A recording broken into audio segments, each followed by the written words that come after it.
Нүдэн сунгалсан их алтайн халига цалиганаас буйраас игсэн түмэн олныхоо амар мэндийг ирж хорвоо гаргадан дуулах хос жаргалтай айлын иг шиг аялгууг ховд нутгийнхаа түмэн олонд өргөн барья гэсэн юм а. Монгол улсын соёлын тэргүүний ажилтан гэр бүлийн хос уран бүтээлч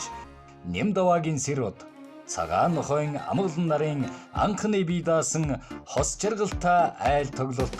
Ховд аймгийн Сумдар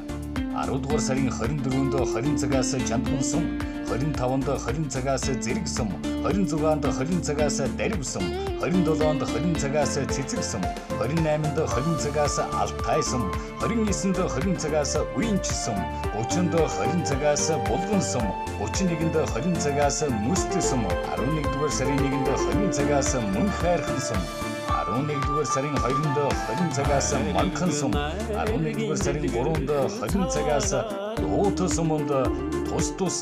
тоглогдно. Сэтгэлийн хайранд яраа юу. Хаалн сууж гэрлийн болгоно. Ус жаргалтай айл эзэн